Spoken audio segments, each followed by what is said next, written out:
देखो यार, अगर आपको लग रहा है कि दिन बीतता ही जा रहा है, हमारा कुछ हो नहीं पा रहा है, ये हो गया, ऐसा हो गया, वैसा हो गया, हम क्या कर रहे हैं, सिर्फ वो बहाना बना रहे हैं। हालांकि हम जान रहे हैं कि क्यों नहीं हो पा रहा है, कैसे। बट इसको आप ना एक्सक्यूज़ में मत लो। जैसे आप काम कर रहे हो, आपको 2 घंटे का समय मिल रहा है ना पढ़ने के लिए, लेकिन उस 2 घंटे में और भी कुछ काम है। कभी किसी का कॉल आ जा रहा है, कभी कुछ काम करना है, कभी कुछ और। तब आप हम क्या कर रहे हैं कि 2 घंटे का तो समय मिल रहा है, उसमें भी ये सब हो रहा है। तब हम क्या करेंगे कि नहीं हो पाएगा यार, हार जाएंगे। जैसे कि मैं भी क्या करता हूँ, 8 घंटे वाली शिफ्ट के ड्यूटी करता हूँ ना। 8 घंटे का ड्यूटी है, बट आना जाना इन सब करके 10 घंटा हो जाता है ना। अब ड्यूटी से आओगे तो या तो ड्यूटी में कुछ हो गया तो उसका टेंशन रहेगा, थक जाओगे, आराम भी करना रहेगा। और इन सब के चक्कर में हम क्या करते हैं, या तो अपने आप को भी टाइम नहीं दे पाते और पढ़ाई भी नहीं कर पाते हैं। मैं मैं अपना बता रहा हूँ क्या होता है। देखो, मेरा 8 घंटा का शिफ्ट है, ए बी सी तीनों लगता है, मतलब अलग अलग शिफ्ट है। जैसे एक बार 2 दिन बी, फिर 2 दिन ए, फिर 2 दिन सी, मतलब अब उसमें 8 8 घंटे के है। तो ऐसे समझ लो जैसे 6 से 2, फिर 2 से 10, फिर 10 से फिर 6। तो ऐसे करके 10 10 घंटा का हो जाता है ना। तो जैसे कल मेरा ए शिफ्ट है 5 बजे, 5 बजे जाऊँगा, ठीक है। 5 बजे से कितना टाइम तक चलेगा, 2 बजे तक।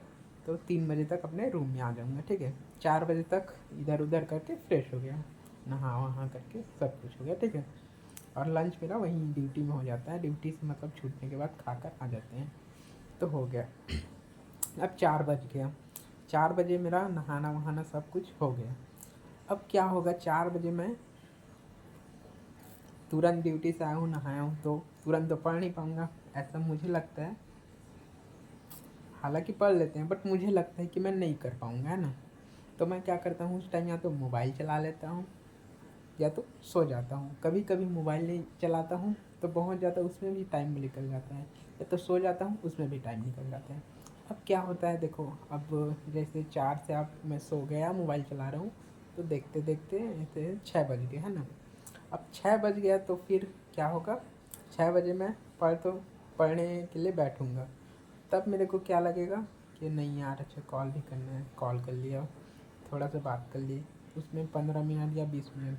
अब 20 मिनट के लिए आप कॉल किए, फिर आप फिर क्या करोगे, फिर थोड़ा सा मोबाइल देखने स्टार्ट कर दोगे। उसमें आपका फिर जो 20 मिनट आप कॉल में रहे, 20 मिनट आपका एक्स्ट्रा किस में चला जाएगा, फिर आप जो मोबाइल यूज़ करोगे उसमें चला जाएगा। अब वो हो गया। अब आपके पास जैसे आपने 6 बजे किसी को कॉल किया 20 मिनट के लिए, है ना। 20 मिनट किए, 20 मिनट आपने मोबाइल देखा। अब आपके पास कितने बज गए, उस मतलब 7 बजने और 6 बजने के बीच में सिर्फ 20 मिनट बच गए। आप सोचेंगे अरे यार 20 मिनट तो बस बचे हैं, इतने तो कुछ नहीं हो पाएगा, चलो 8 बजे से पढ़ते हैं। अब वो 20 मिनट जो लगा सकते थे पढ़ाई, वो एक कॉल और एक थोड़ा सा मोबाइल चलाने की वजह से वो पूरा 1 घंटा निकल गया और आपको पता ही नहीं चला। आपको लगेगा नहीं यार, मैंने तो सिर्फ 20 मिनट बात किया था, कैसे चला गया। आप मैनेज नहीं कर पाओगे, ठीक है। सीधा 8 बज गया। अब 8 बज गया तो थोड़ा सा आप पढ़ोगे, फिर खाने का टाइम हो गया। अब खाना अगर जैसे ही आप खाए तो कितना हो गया, अब तो नाइट ही हो गया ना खाना खाने के बाद। तो फिर आप तो खाने के बाद कितना पढ़ पाओगे, या तो फिर भी थोड़ा सा मोबाइल देख लोगे, फिर सो जाओगे, या तो पढ़ नहीं पाओगे। अब देखो, मेरा 5 से पूरा कितना 10 बज गया, लेकिन मैं पढ़ कितना पाया हूँ, सिर्फ आधा घंटा। तो ये गलत है ना।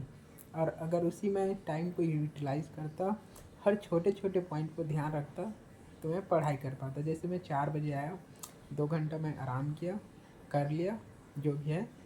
उसके बाद मेरे को डायरेक्ट पढ़ाई करना था। जब पढ़ाई से मैं बोर हो जाता या कुछ चीज़ से मेरा माइंड डिस्ट्रैक्ट हो जाता, जैसे कुछ या तो कॉल आ जाता या कुछ काम ही आ जाता, या तो मतलब पूरा मतलब डायरेक्ट जैसे 6 बजे मैं उठ गया ना, तो डायरेक्ट मेरे को पढ़ाई पे फोकस करना था, ना कि कॉल पे या किसी चीज़ दूसरे चीज़ पे। तब मेरा जो टाइम है यूटिलाइज़ हो पाता। मतलब 6 बजे मैं स्टार्ट करता तो डायरेक्ट 8 2 घंटे मेरे पास टाइम होते। लेकिन उस बीच मैंने पढ़ाई को टाइम न देकर पहले कुछ दूसरा काम में इन्वेस्ट किया, उसके बाद पढ़ाई को करने का सोचा, तो इससे मेरा क्या होगा, पूरा 2 घंटे लॉस हो गए, ठीक है। लेकिन अगर उसी की जगह मैं पढ़ाई करता तो मेरा कितना का लॉस, कुछ भी लॉस नहीं होता। हाँ बता रहा हूँ, कुछ भी लॉस नहीं होता। तो इसलिए पहले प्रायोरिटी जो आप करना चाहते हो उसको दो। या तो आप काम को करना चाहते हो तो उसको दो, या तो आप पढ़ाई कर रहे हैं तो उसको दो। लेकिन जो चीज़ आप करना चाह रहे हो उसको पहले प्रायोरिटी दो। अगर जो काम करते करते, मतलब जैसे पढ़ाई करते करते, ऐसा तो नहीं है कि बोर नहीं होगे, बोर हो जाओगे, उसके बाद कर लो, है ना। अब जैसे मैं 6 से 8 तक पढ़ाई करता, 8 बजे मैं किसी को कॉल करता, तो 8 तो ज़्यादा नाइट नहीं है ना, कोई भी कॉल उठा लेता मेरा। लेकिन मैं पढ़ाई ना करके मैं कॉल पे बिजी हो गया। इसी वजह से मेरा छोटे छोटे स्मॉल टाइम आप किसी चीज़ में गंवाओगे ना तो बड़ा टाइम ले लेता है। बस यही समझाना चाह रहा हूँ कि अगर तुम 1 घंटे में से 15 मिनट किसी दूसरे चीज़ में, पहले का अगर स्टार्टिंग का टाइम 15 मिनट दूसरे चीज़ पे दोगे ना, तो जो 15 मिनट है ना वो आपको पूरा 1 घंटा खा जाता है। इस वजह से उस 15 मिनट का अगर किसी चीज़ के लिए देना है, उसको पहले पढ़ाई को प्रायोरिटी दो, उसके बाद उसको लास्ट के लिए पेंडिंग रखो, है ना। जैसे किसी चीज़ में आपको इम्पोर्टेंट है तब ठीक है, लेकिन इम्पोर्टेंट नहीं है आप उसको पेंडिंग दे सकते हैं, मतलब पोस्टपोन कर सकते हैं किसी दूसरे आवर्स के लिए। तो पहले अपने पढ़ाई को प्रायोरिटी देना, उसके बाद उसको करना, ठीक है। इससे आपका स्टडी बहुत अच्छे से हो पाएगा और टाइम यूटिलाइज हो पाएगा। ऐसा मेरा ऐसा मानना है। आपका क्या है मैं तो नहीं पता, बट ऐसा अगर आप करते हैं तो आपका भाई का सजेशन है, आपका जो भी आप काम कर रहे हैं या पढ़ाई कर रहे हैं उसमें 100% दे पाएंगे और टाइम को यूटिलाइज कर पाएंगे, ठीक है। तो नेक्स्ट वीडियो में मिलते हैं, बाय बाय, गुड नाइट।